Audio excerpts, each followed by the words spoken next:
오늘은 이제 우리가 어머니 주일로 지내는 날입니다만은 사실은 예배라고 하는 것은 뭐 어머니를 기억해서 드리는 예배는 없습니다. 또 아버지를 위해서 드리는 예배도 사실은 없습니다. 우리가 하나님께 예배를 드립니다. 근데 중요한 것은 우리가 믿음의 부모님 안에서 자라셨던 분들은 그 믿음을 통해서 하나님 말씀을 배웠다라고 하는 은혜에 감사하는 그 절기가 사실은 어버이날 또는 어머니 주일이 갖는 의미일 겁니다. 그리고 무엇보다도 가장 중요한 것은 이 부모님으로부터 우리가 하나님 말씀에 대한 순종을 배웁니다. 이 부모 공경 속에서도 보면 이 순종이라고 하는 말을 굉장히 중요하게 여기는데 성경은 이 순종을 뭐라고 이야기할까? 이렇게 놓고 성경 말씀을 읽어보면 그리 간단치가 않습니다. 시편 119편 11절에 보면 성도들은 하나님의 말씀을 간직하고 사는 자들이다 이런 말이 나옵니다. 그런데 시편 119편 전편을 읽어보면 성도들은 하나님의 자녀들은 하나님의 말씀을 간직하고 사는 자들인데 너희들은 하나님의 음성을 들은 적도 없고 하나님의 얼굴을 본 적도 없고 하나님의 말씀이 너 안에 간직하고 있지도 않으니까 참 이스라엘이 아니다. 놀라운 심판의 말씀이 나와요. 사실 이것은 오늘 우리를 향한 말씀이기도 합니다. 우리는 하나님의 음성에 귀를 기울이며 살아가는가? 하나님 말씀이 내 마음 안에 간직하고 살아가고 있는가? 그렇다면 너희들은 하나님의 음성을 듣는 자라고 말하는데 나는 그럼 하나님의 음성을 듣고 살아가는가? 시편은 종종 믿음의 사람을 사슴이 시냇가를 찾아 헤매는 그런 아주 갈급한 상태로 비교해서 말을 합니다. 이 말은 믿음이 내 안에 살아 역사하면 그만큼 간절해집니다. 내가 열심을 가진다 그래서 간절해지는 것이 아니라 하나님 말씀이 내 안에서 살아서 성령이 역사하기 시작하면 나의 영적 상태가 하나님을 향하여 간절하고 사모하고 비로소 순종하기 시작합니다.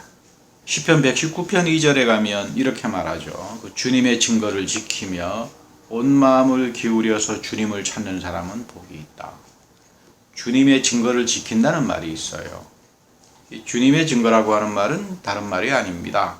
하나님의 능력이, 하나님의 축복이 나의 삶에서 드러났다 이런 뜻입니다.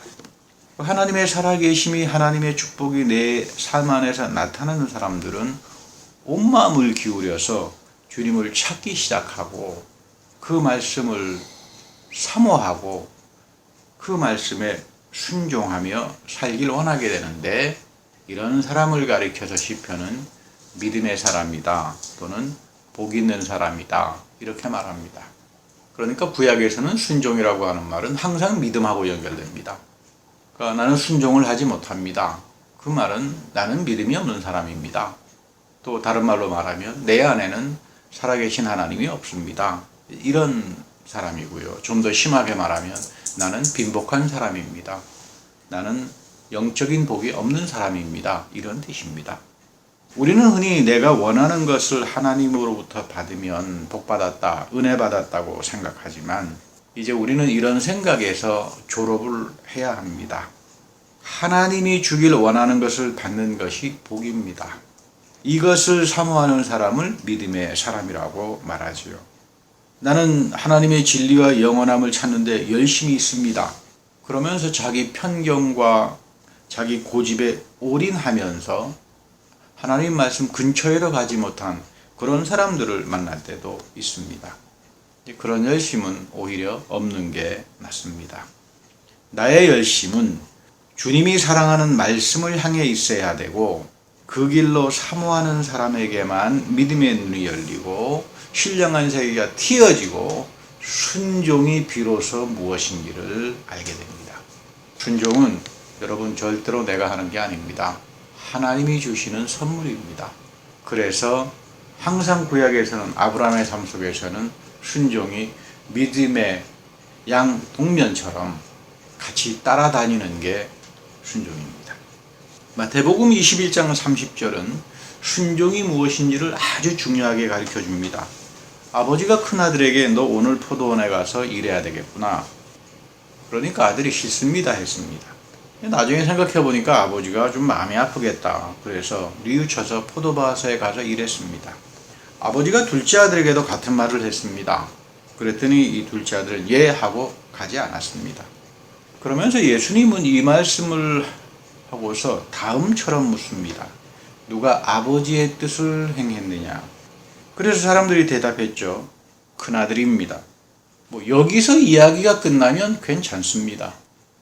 아, 순종이라고 하는 것은 아버지의 뜻을 행하는 거구나. 그런데 그렇지 않습니다. 이 성경 본문에서 지금 예수님께서 하시는 말씀은 전혀 다른 데 있습니다. 세리와 창녀들이 너희보다 하늘나라에 먼저 들어간다. 이게 참 청천벽력과 같은 말씀이죠.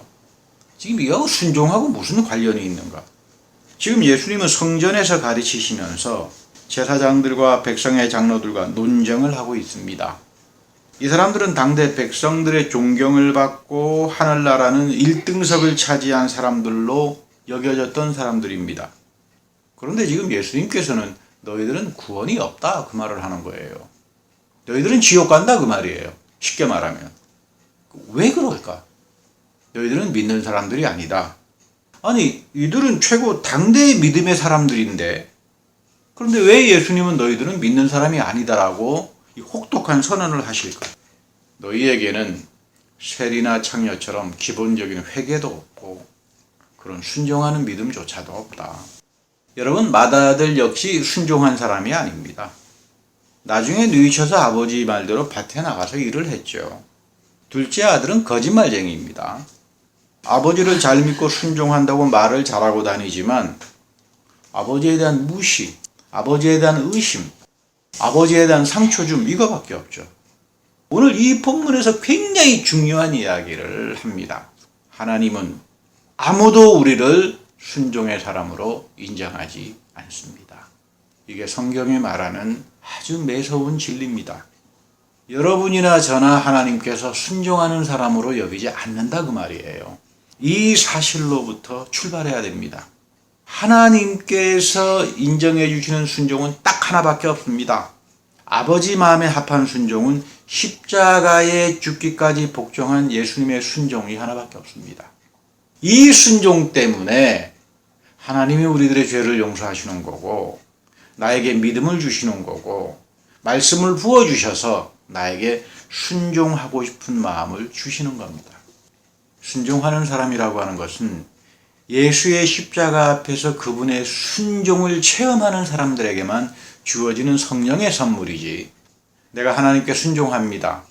하나님은 절대로 믿지 않습니다. 나는 하나님 앞에서 순종할 수가 없는 존재입니다.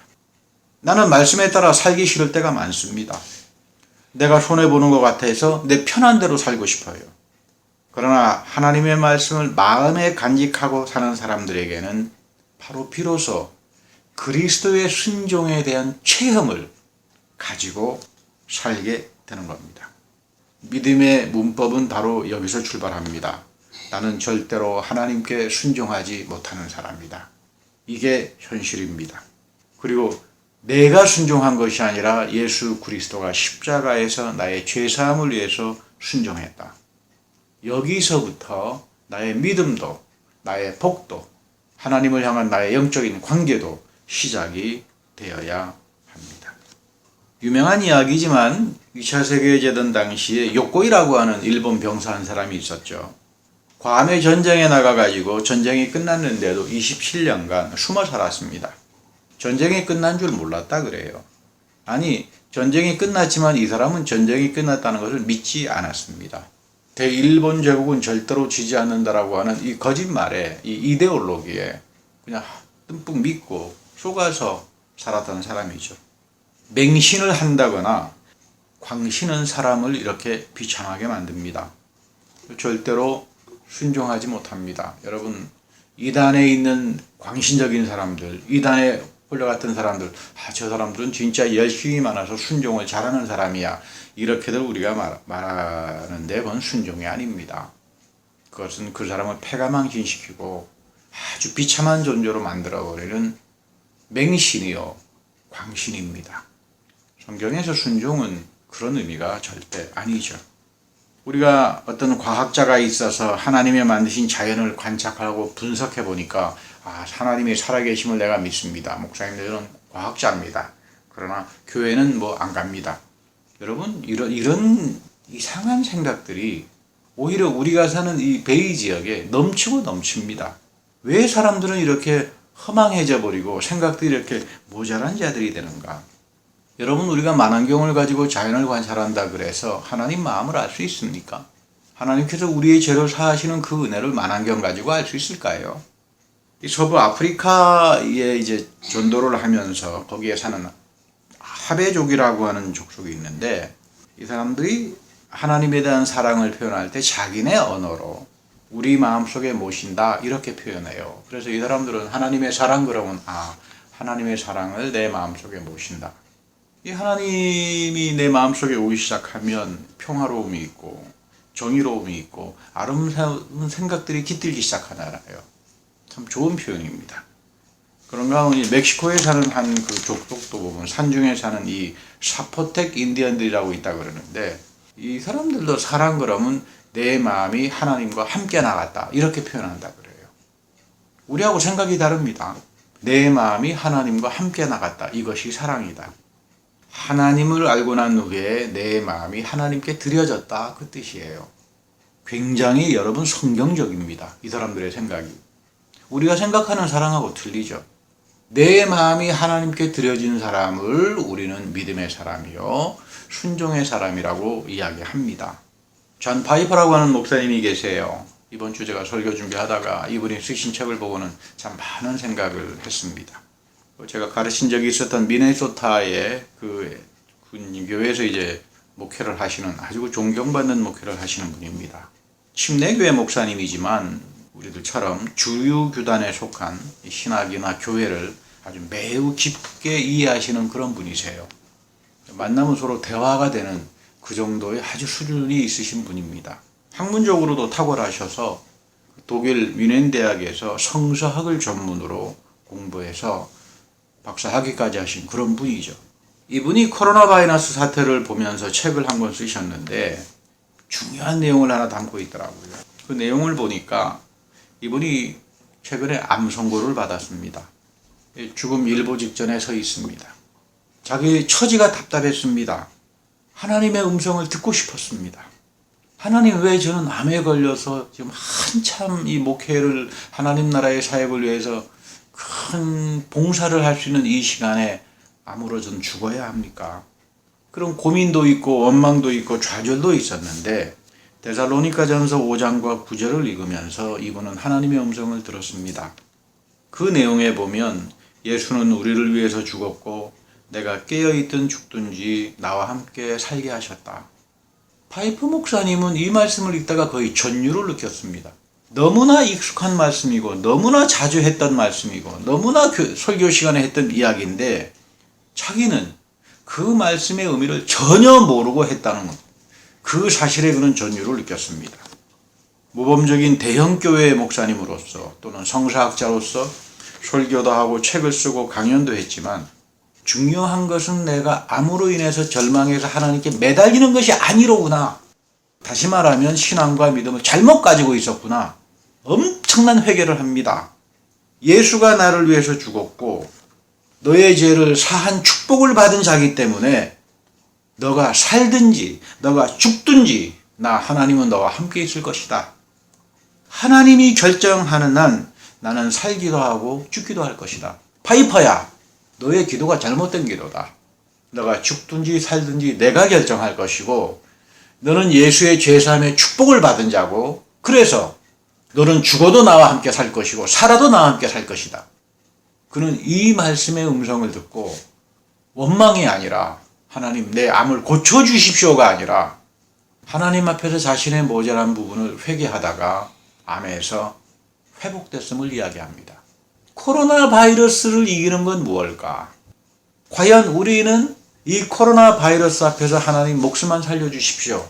진정 여러분들의 마음속에 그 마음을 하나님께 드린 사람이라면 나는 이 코로나 바이러스 속에서도 죽어도 나는 하나님과 살 것이고 살아도 나는 하나님과 살 것이고 하나님이 결정하면 나는 무엇이든지 다 할 수 있을 것이다 라고 하는 이 믿음, 이 내가 정말로 하나님 앞에서 내 마음을 드린 순종의 삶을 살고 있는가, 이것을 돌이켜보고 깨닫는 것이 코로나 바이러스 시대에 우리가 가져야 하는 믿음입니다. 하나님께서 우리에게 믿음을 원합니다. 다른 뜻이 아니죠. 너의 마음을 나에게 달라, 그 말입니다. 그래서 믿음이라고 하는 것은 말씀에 대한 순종이 되는 것이고, 이런 사람들에게 하나님은 음성으로 들려지고 그 축복이 이어지는 겁니다. 나의 마음은 여전히 나의 욕심으로 가득 차 있습니다. 근데 입으로 주님 다 믿지, 그러니까 내가 구원받지, 이렇게 생각하는 사람들에게 오늘 하나님은, 예수 그리스도는 무서운 심판을 선언합니다. 믿음이라고 하는 것은 나의 마음을 하나님께 바치는 것이요, 마음을 바친 사람들이 주의 이름을 부르며 죄로부터 멀리하고 거룩하게 살고 순종하는 삶을 사는 사람들입니다. 그래서 주의 이름을 부르는 자는 구원을 얻을 것이라고 하는 바울이 그 내용을 우리에게 가르쳐 줍니다. 하나님께 드리는 마음이 없다면 사람은 끊임없이 두 마음속을 오고 갑니다. 야고보는 이런 사람들은 하나님께 아무것도 받지 못한다고 하죠. 마치 바람에 밀려 출렁이는 바다 물결처럼 이런 의심의 사람을 두 마음의 사람, 마음을 들이지 않은 사람이라고 말합니다. 내가 하나님께 마음을 들인 사람들만이 하나님을 찾게 되고 사슴이 시냇물을 찾듯이 영적인 충만함으로 채워집니다. 이런 사람들의 간구하는 기도를 하나님은 들으시고 응답하고 주의 음성을 끊임없이 우리에게 들려주시는 겁니다.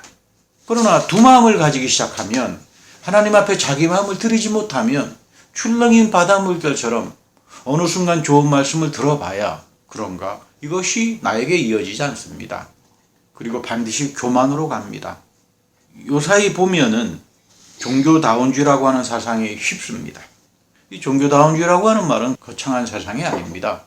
두 마음, 세 마음, 다섯 마음 가지고 살아가자. 이게 여러분 종교다운주의입니다. 그러니까 종교다운주의에는 절대로 믿음, 마음을 드리는 것, 순종은 나타나지 않습니다. 종교다운주의를 전문으로 하는 사람들이나 목사님들 가서 만나보면 제가 한 가지 느끼는 거는, 저도 종교에 관심이 많아서 오랫동안 대화를 했습니다마는 제가 늘 하는 이야기가 있습니다. 내가 당신들에게 무엇을 배울 수 있을까? 너는 믿지 않기 때문에, 너의 마음을 하나님께 주지 않기 때문에 새 마음, 열 마음을 가지고 있는 거짓말쟁이인데 내가 당신들하고 대화를 해서 무엇을 배울 수 있겠느냐? 이분들이 하는 18번 주장이 이겁니다. 예수님만 구원을 가져다 주느냐? 불교를 통해서도 갈 수 있다. 공자님을 통해서도 갈 수 있다. 그리고는 나름대로 자기 논리를 말합니다. 왜 기독교에만 구원이 있느냐? 역사를 보아라. 얼마나 기독교가 타락했고 못된 짓을 많이 했느냐? 남의 나라 선교사 보내놓고 타종교와 문화의 가치를 우상숭배라고 다 파괴한 파괴범들이고, 자기네 코카콜라 문화 심겨놓고 백인 넘버원이라고 하는 아주 식민지 못된 사상을 심어놓고, 이런 기독교에 비하면 불교는 너무나 점잖지 않느냐? 예수 믿는 사람 봐라. 온갖 이권에 다 개입하고 도덕적으로 못된 짓 많이 하고 얼마나 나쁜 짓들을 많이 하느냐? 교회 안에서 보면 싸움하는 꼴들을 봐라. 서로 비방하고 거짓말로 남을 해롭게 하고 심지어 세상 사람들도 하지 않은 짓들을 하고 다닌다. 거기에 비하면 예수 안 믿는 사람들이, 교회 안 다니는 사람들이 더 도덕적이고 양심적이지 않느냐? 저는 이런 비판에 반론을 제기하지 않습니다. 왜요? 맞는 말이기 때문입니다. 틀린 말이 아니죠. 교회 다니는 사람들, 그 잘못 저지르고 다니는 사람들 굉장히 많습니다. 그래서 여러분, 성경은 그러잖아요. 너 교회 다닌다고 다 구원받는다고 말 안 하잖아요. 성경은 하나님의 심판은 세상에서부터가 아니라 교회에서부터 시작한다 그러잖아요. 교회로부터 하나님의 무서운 심판이 시작된다. 여러분, 기독교 역사를 보는 분들은, 아시는 분들은 하나님의 말씀을 가지고 복음을 가지고 팔아먹고 못된 짓 했던 사람들에 대한 그 심판이 무섭습니다.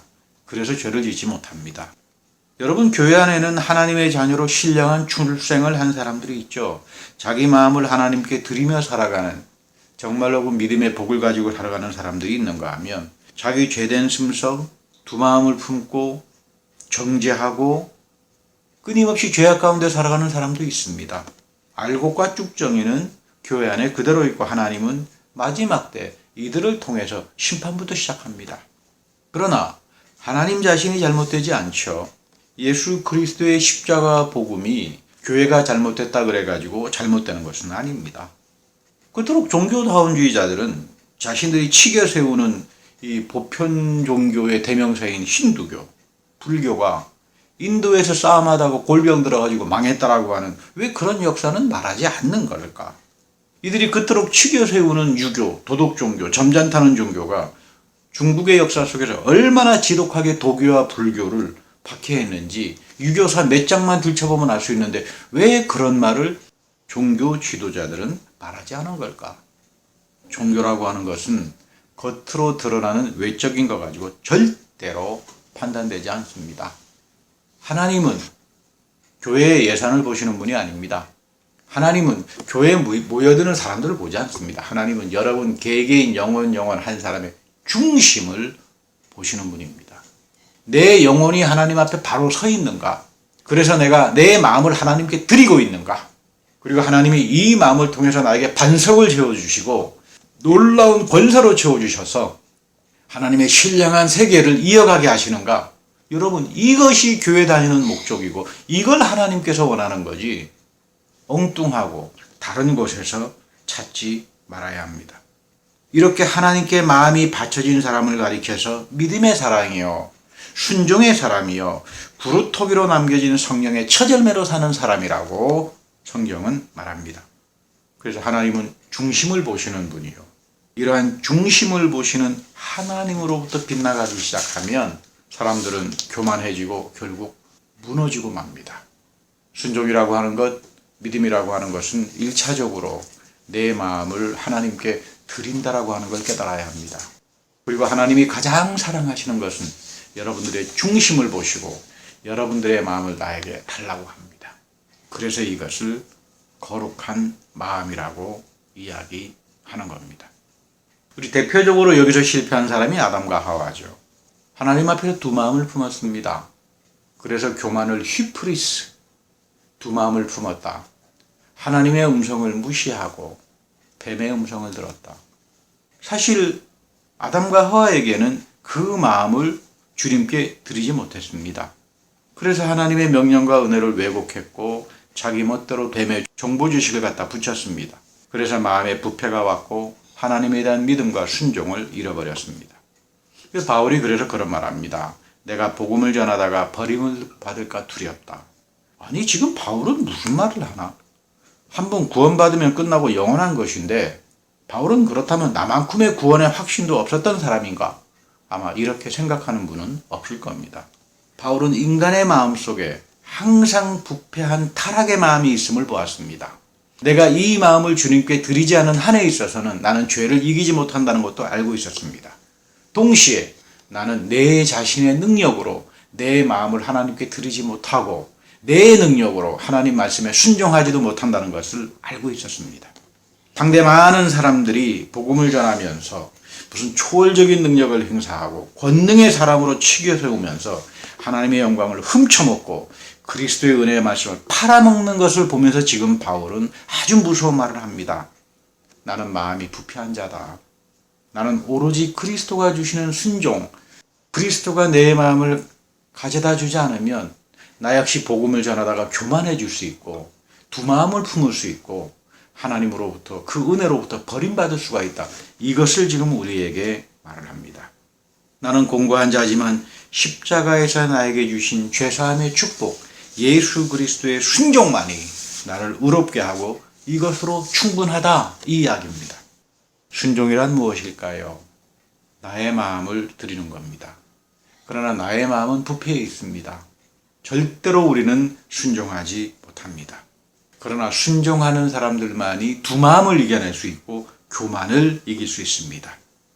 거짓된 정보지식으로 나의 영혼이 사냥질 당하지 않게 말씀을 간직하고 지키고 사모하는 사람들에게 비로소 하나님은 이들에게 축복하시고 하나님께서 이분들의 마음을 지켜주십니다.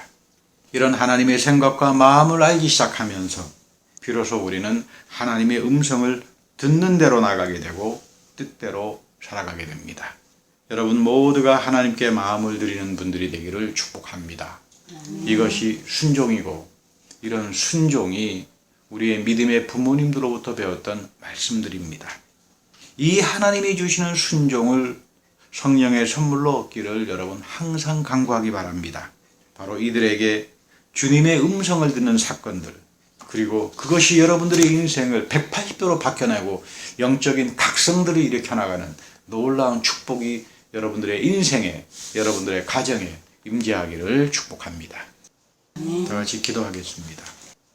하나님, 우리는 말로는 하나님을 사랑한다고 하지만 우리는 주님 앞에 나의 마음을 드린 적도 없고 항상 내 마음은 두 마음으로, 교만함으로, 바닷물결의 출렁이는 의심하는 마음으로 꽉 차 있음을 고백합니다.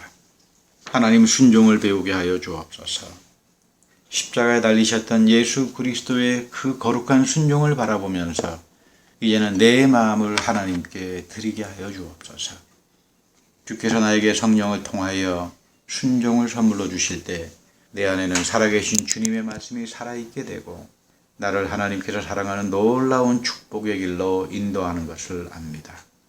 우리가 믿음의 부모님들을 생각하면서 또한 우리 역시 자녀들에게 믿음의 부모가 살기를 원하면서 하나님 말씀을 내 마음에 간직하며 내 마음을 주님께 드리며 이 놀라운 하나님의 풍성한 축복을 우리 가정에 이어가게 하여 주옵소서. 우리 구주 예수 그리스도의 이름으로 감사하며 기도드립니다. 아멘.